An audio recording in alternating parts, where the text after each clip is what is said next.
Hi friends, welcome back to my channel. ఈరోజు అయితే నేను ఈ వీడియోలో గోరింటాక్ని ఎలా పెట్టుకున్నానో చూపిస్తున్నాను. ఆషాఢం వచ్చిందంటే చాలు ఒక్కసారైనా గోరింటాకు పెట్టుకోవాలని అంటారు మన వాళ్ళు. అండ్ గోరింటాకు ఎర్రగా పండితే మంచి మొగుడొస్తారని కూడా అంటారు కదా. దీంట్లో ఎంతవరకు నిజం ఉందో ఒకసారి కామెంట్ చేయండి. నేనైతే 1K సబ్స్క్రైబర్స్ కోసం వెయిట్ చేస్తున్నాను. ఫస్ట్ అయితే సబ్స్క్రైబ్ చేయండి అండ్ లైక్ కూడా చేయండి. గోరింటాకు బాగా ఎర్రగా పండడానికి ఏం కలపాలి ఒకసారి తెలుసుకుందాం. చిన్నప్పటి నుంచి నాకు గోరింటాకు పెట్టుకోవడం అంటే చాలా చాలా ఇష్టం. ఎక్కువగా నేను కోన్ల కంటే కూడా గోరింటాకే ఎక్కువగా పెట్టుకునేదాన్ని. ఇప్పుడు అంటే ఆషాఢం వస్తే గోరింటాకు పెట్టుకోవాలి అని చెప్పేసి అనిపిస్తుంది. కానీ చిన్నప్పుడైతే సండే కానీ లేదంటే హాలిడేస్ వచ్చినప్పుడు చేతి ఖాళీగా ఉందంటే గోరింటాకు చెట్టు దగ్గరికి వెళ్ళి కోసేసుకొని వచ్చి త్వరగా రోట్లో వేసుకొని రుబ్బుకునే వాళ్ళను. ఎందుకంటే అప్పుడు నాకు మిక్సీ పట్టడం రాకపోతుండే.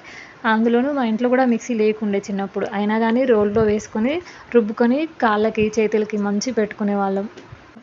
మేమైతే గోరింటాకు ఎర్రగా పండడానికి చింతపండు కానీ లేదంటే మజ్జిగ కానీ వేసేవాళ్ళం.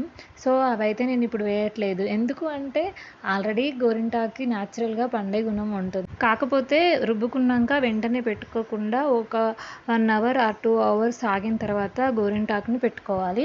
అది కూడా నైట్ టైంలో పెట్టుకుంటే గోరింటాకు చాలా బాగా పండుతుంది. ఒక 2 అవర్స్ 3 అవర్స్లోనే మంచి రిజల్ట్ ఉంటుంది. అంటే బాగా ఎర్రగా పండుతుంది డే టైంలో కంటే కూడా.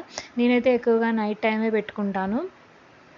ఒకప్పుడు అయితేనేమో ఓన్లీ చందమామ పెట్టుకుని దాని చుట్టూ చుక్కలు పెట్టుకుంటే అంతే గోరింటాకు అనుకునే వాళ్ళం. కానీ ఇప్పుడు యూట్యూబ్లో కానీ సోషల్ మీడియాలో కానీ గోరింటాకు డిజైన్స్ కూడా వస్తున్నాయి. సో అవి కూడా అప్పుడప్పుడు ట్రై చేయాలి కదా.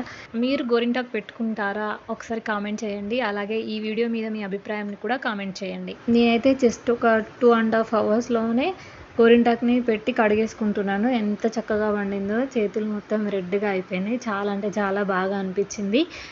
మీరు కూడా ఆషాఢంలో తప్పకుండా ఒకసారైనా గోరింటాకు పెట్టుకోవడానికి ట్రై చేయండి.